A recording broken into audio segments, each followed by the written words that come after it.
Hi everyone, welcome back to my channel. Marketing management की series के part 12 में आप सभी का स्वागत है। तो चलिए बिना टाइम वेस्ट करे हम हमारे चलते हैं चैप्टर की तरफ। तो आज की इस वीडियो में हमारे जो बेसिक मेन टॉपिक्स रहेंगे जो हम इस वीडियो में कवर करने वाले हैं वो है मार्केटिंग इंफॉर्मेशन सिस्टम के बारे में।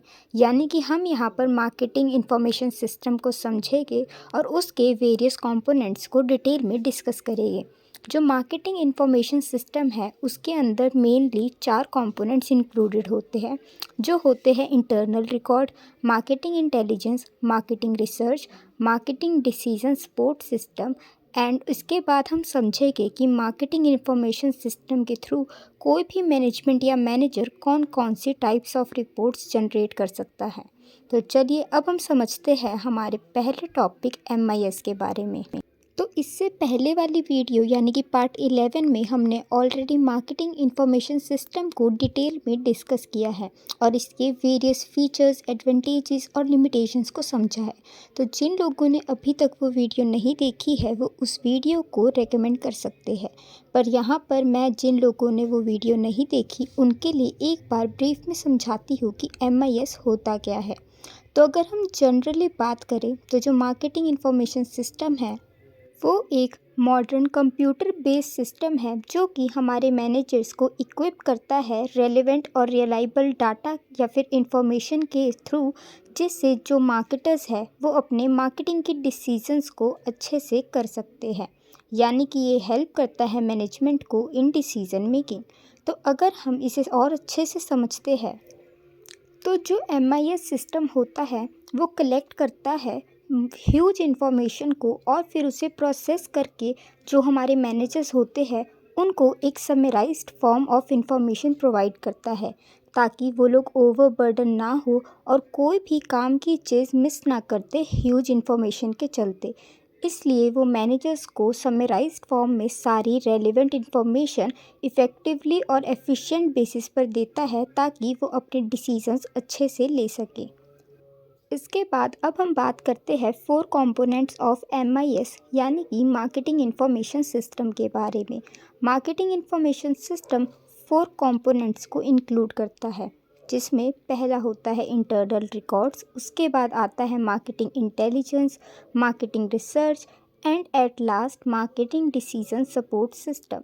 तो चलिए अब हम बारी बारी समझते हैं इन चारों कंपोनेंट्स के बारे में, starting with our very first component that is internal records. Internal records एक ऐसा कंपोनेंट है MIS का जो किसी भी कंपनी को इंफॉर्मेशन जनरेट करने में हेल्प करता है with in the company only. यानी कि यहाँ पर जो भी डाटा या इंफॉर्मेशन MIS सिस्टम मैनेजर्स या फिर मैनेजमेंट के साथ शेयर करता है वो जो रिट्रीव करते हैं वो कंपनी के अंदर ही करते हैं। यानी कि बाहरी दुनिया को समझने से पहले किसी भी कंपनी के लिए ज़रूरी होता है अपनी खुद के बारे में जानना। तो ये जो भी इंफॉर्मेशन एक कंपनी में हैपन होती है उसे टाइमली बेसिस पर मैनेजर्स तक पहुंचाते हैं ताकि वो उस इंफॉर्मेशन को रीड करे, एनालाइज करे और उसके बेसिस पर अपनी कंपनी के लिए इफ़ेक्टिव और एफिशिएंट डिसीजन मेक करे। अब जो इंटरनल रिकॉर्ड में हम इंफॉर्मेशन कलेक्ट करते हैं क्योंकि वो हमारी कंपनी से रिलेटेड है तो इसलिए वो हमारी परचेजेस, हमारी सेल्स, हमारे ऑर्डर कितने समय में हमें ऑर्डर आते हैं, किस फ्रीक्वेंसी में आ रहे हैं, हमारे कस्टमर्स की एक्सपेक्टेशन के बारे में, इन सब से रिलेटेड हो सकती है। अब अगर हम एग्जाम्पल की बात करें तो हमारी बुक के अकॉर्डिंग जो इंटरनल रिकॉर्ड है वो कई तरह की इंफॉर्मेशन कंप्राइज करते हैं, जैसे कि ऑर्डर टू पेमेंट साइकिल।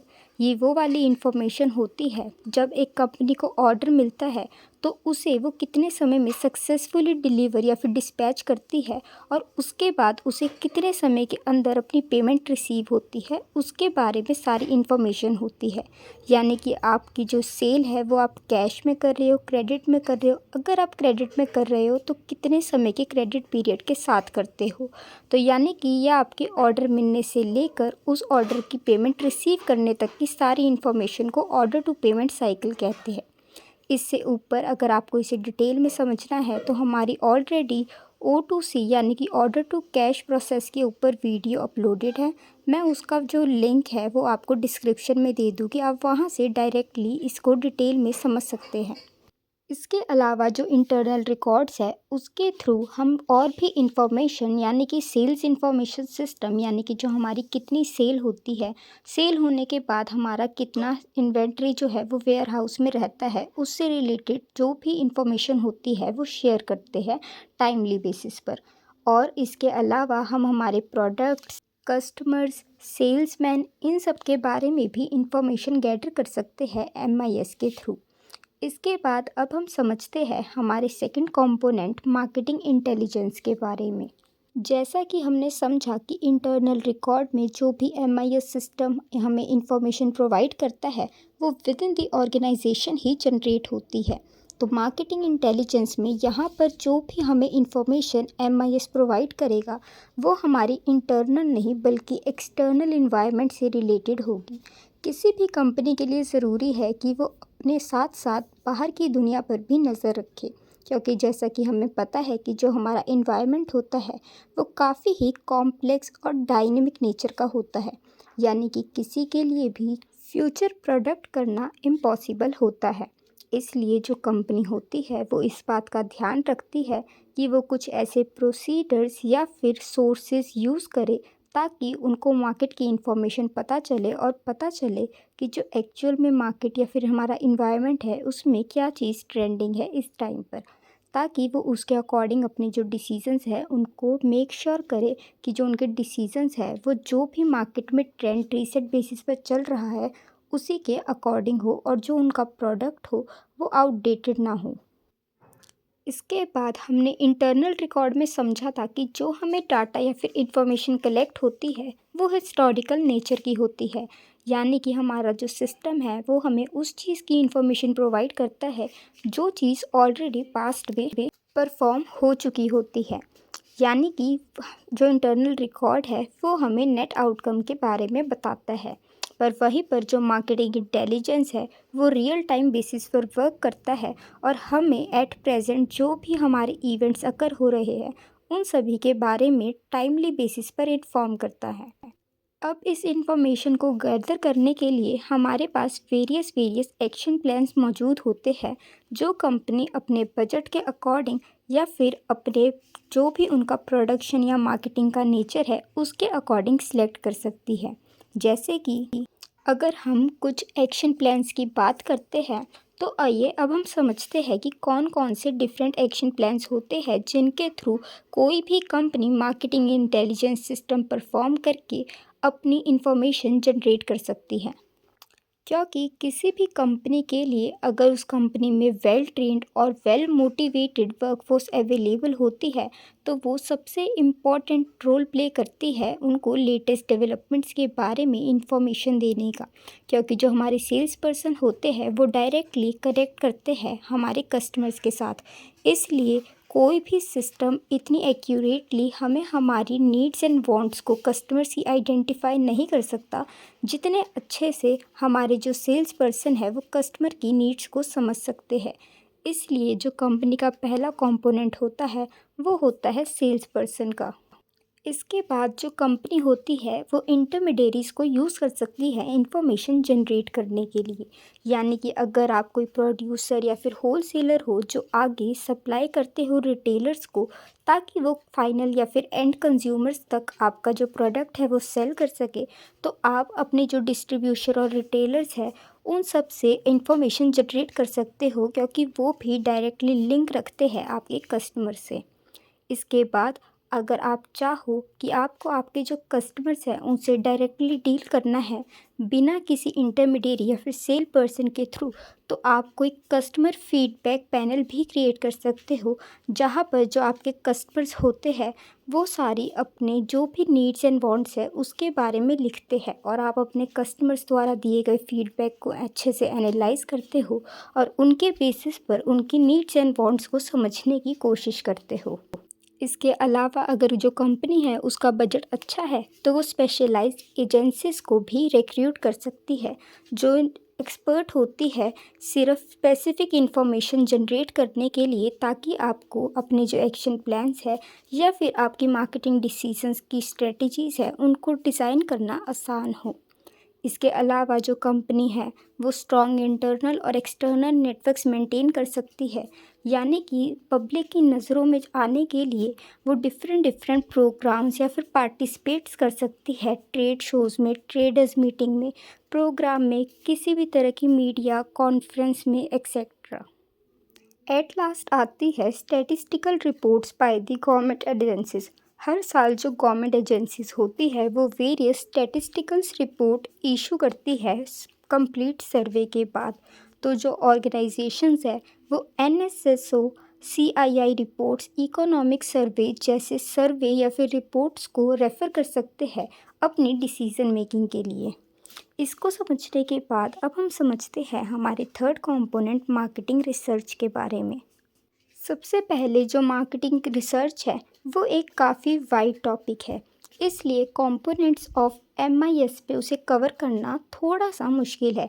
इसलिए हमने मार्केटिंग रिसर्च की एक सेपरेट वीडियो बनाई है जो कि आपको नेक्स्ट पार्ट में देखने के लिए मिलेगी।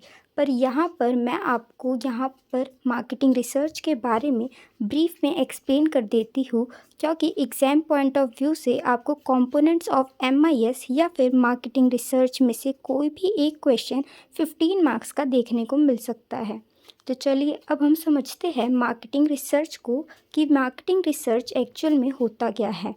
तो जो मार्केटिंग रिसर्च है वो एक सिस्टमेटिक प्रोसेस है जिसमें आप कलेक्ट करते हो और फिर उस कलेक्टेड इन्फॉर्मेशन को एनालाइज और इंटरप्रेट करते हो मार्केट, कस्टमर्स और कॉम्पिटिटर्स के बारे में, ताकि आप बेटर डिसीजन मेकिंग कर सको। अगर हम इसे समझने की कोशिश करते हैं तो मार्केटिंग रिसर्च आपको इसके नेम से ही पता चलता है कि यहाँ पर आप कोई डिटेल रिसर्च करने वाले हो मार्केटिंग के ऊपर, यानी कि वो जो रिसर्च हम मार्केटिंग के ऊपर करते हैं उस रिसर्च को मार्केटिंग रिसर्च कहते हैं। मार्केटिंग रिसर्च में आप साइंटिफिक मेथड्स का यूज़ करते हो ताकि आप वेरियस मार्केट फैक्टर्स को स्टडी कर सको और उसके बाद अपने जो भी डिसीजंस हैं उनको करेक्टली ले सको। अब जो मार्केट रिसर्च होती है वो एक पार्ट या फिर कंपोनेंट होता है मार्केटिंग रिसर्च का, यानी कि जो हमारी मार्केटिंग रिसर्च है वो एक वाइडर टर्म है। मार्केट रिसर्च में हम एक पर्टिकुलर मार्केट को सिलेक्ट करते हैं और उसी के बारे में रिसर्च करते हैं, पर मार्केटिंग रिसर्च में हम उन सारी एक्टिविटीज़ जो भी मार्केटिंग की फील्ड में कवर होती है उन सभी के ऊपर डिटेल रिसर्च कंडक्ट करते हैं। तो चलिए अब हम समझते हैं हमारे next component marketing decision support system के बारे में, जिसे हम MDSS भी कहते हैं। तो यानी कि जैसा कि हमने वीडियो में डिस्कस किया, जो हमारे पहले 3 कंपोनेंट्स थे वो मेजरली हमारे सारे के सारे इंफॉर्मेशन को गैदर या फिर कलेक्ट करने के बारे में थे। तो यहाँ पर हम समझेंगे कि जो मार्केटिंग डिसीजन सपोर्ट सिस्टम है वो हमें जो भी इंफॉर्मेशन हमने रिट्रीव या फिर कलेक्ट की है फर्स्ट रे कंपोनेंट्स को यूज़ करके, उसको आगे प्रोसेस कैसे करना है। तो ये जो हमारा कंपोनेंट है वो फोकस करता है processing the data rather than collecting और retrieving the data. This component consist of different system managers, यानी कि इस कंपोनेंट में हम ऐसे मैनेजर्स को इंक्लूड करते हैं जो मैनेज और मेंटेन करते हैं हमारे MIS सिस्टम के एसेट्स को, जिसमें सॉफ्टवेयर और हार्डवेयर नेटवर्क दोनों इंक्लूड होते हैं। ये जो मैनेजर्स है वो ना सिर्फ हमारी एक्टिविटीज़ को मॉनिटर करते हैं बल्कि ये इंश्योर करते हैं कि हमारी जो भी ऑर्गेनाइजेशन पॉलिसीज़ है उनका कंप्लाइंस अच्छे से हो। मार्केटिंग डिसीजन सपोर्ट सिस्टम एक ऐसा कंप्यूटर बेस्ड सिस्टम है जो कि किसी भी मैनेजर को डाटा एनालाइज और इंटरप्रेट करने में हेल्प करता है ताकि वो बेटर मार्केटिंग डिसीजन मेकिंग कर सके डिफरेंट मॉडल, टूल और टेक्नोलॉजी को यूज़ करके। यहाँ पर जो मैनेजर है उसको ये कंप्यूटर बेस्ड सिस्टम हेल्प करता है कि वो डिफरेंट ऑल्टरनेटिव डिसीजंस में से बेस्ट डिसीजन को सिलेक्ट कर सके। तो इसी के साथ हमने 4 कंपोनेंट्स ऑफ MIS को कवर किया है। आई होप आप सभी को ये चारों कंपोनेंट्स अच्छे से समझ आए होंगे। इसके बाद हम डिस्कस करते हैं कि जो MIS सिस्टम होता है वो किस किस टाइप्स की रिपोर्ट जनरेशन में हेल्प करता है। जो हमारा MIS सिस्टम होता है वो mainly 4 types of report generate करके दे सकता है, जिसमें फर्स्ट टाइप ऑफ रिपोर्ट होती है समरी रिपोर्ट की। जो समरी रिपोर्ट होती है वो कंसाइज व्यू या फिर समराइज डाटा कंटेन करती है काफ़ी वास्ट और एग्रीगेट डाटा का, यानी कि ये एक ऐसी रिपोर्ट होती है जो कि आपकी काफ़ी ज़्यादा ह्यूज इन्फॉर्मेशन को कंसोलिडेट फॉर्मेट में कन्वर्ट करती है, ताकि मैनेजर्स को इजी हो ये इन्फॉर्मेशन रिव्यू एनालाइज करके अपने डिसीजन मेकिंग में। इसके बाद सेकंड रिपोर्ट होती है ट्रेंड रिपोर्ट की। ये रिपोर्ट हमें वैल्यूएबल इंसाइट्स प्रोवाइड करती है फ्यूचर डिसीजन मेकिंग या फिर करेक्टिव मेजर्स के लिए। यानी कि ये जो रिपोर्ट होती है वो मैनेजर को इन्फॉर्मेशन प्रोवाइड करती है रीसेंट ट्रेंड्स के बारे में जो कि मार्केट में चल रहे होते हैं। ये जो इन्फॉर्मेशन है वो मैनेजर को हेल्प करती है अपनी पास्ट परफॉर्मेंस को अपनी जो प्रेजेंट ट्रेंड है उनके साथ कंपेयर करने में और उसके अकॉर्डिंगली करेक्टिव मेजर्स या फिर डिसीजंस लेने के लिए। इसके बाद जो हमारी थर्ड टाइप ऑफ रिपोर्ट होती है वो होती है एक्सेप्शन रिपोर्ट। यानी कि ये वाली जो रिपोर्ट है वो एक स्पेशल रिपोर्ट होती है जो कि कुछ ऐसा डाटा कंटेन करती है जो कि हमारे normal day to day business से बाहर या फिर बियॉन्ड होती है। यानी कि ये जो रिपोर्ट होती है वो काफ़ी अनसर्टेन या फिर हमारी कुछ एक्स्ट्रा ऑर्डिनरी इन्फॉर्मेशन को डील करती है। इस रिपोर्ट के थ्रू जो मैनेजर होते हैं वो टाइमली बेसिस पर जो भी इमीडिएट या फिर इमरजेंसी है उसको एनालाइज करते हैं और इमीडिएट बेसिस पर अपनी डिसीजन मेकिंग करते हैं ताकि उन्हें लॉस होने से बच जाए। इसके बाद हमारी लास्ट टाइप ऑफ रिपोर्ट जो MIS सिस्टम हमें जनरेट करके देता है वो होती है on demand reports. These report provide specific information as and when needed. यानी कि ये रिपोर्ट्स मैनेजर्स ऑन डिमांड मंगवाता है, यानी कि जिस भी चीज़ की या फिर जिस भी रिलेटेड इंफॉर्मेशन मैनेजमेंट को चाहिए होती है वो उसी इंफॉर्मेशन को एक रिपोर्ट में मंगवाते हैं, ना कि सारा डाटा समराइज्ड फॉर्म में। ये वाली जो रिपोर्ट्स होती है वो स्पेसिफिक और रिक्वेस्ट बेस्ड होती है as per the requirements of the circumstances. ये कस्टम रिपोर्ट्स होती हैं जो कि कोई भी मैनेजमेंट कभी भी अपनी नीड्स के अकॉर्डिंग बनवा सकती है। तो इसी के साथ हमारा MIS का ये टॉपिक आज ख़त्म होता है। अगर आपको ये वीडियो यूज़फुल और हेल्पफुल लगी हो then do like share subscribe and comment. Thanks for watching.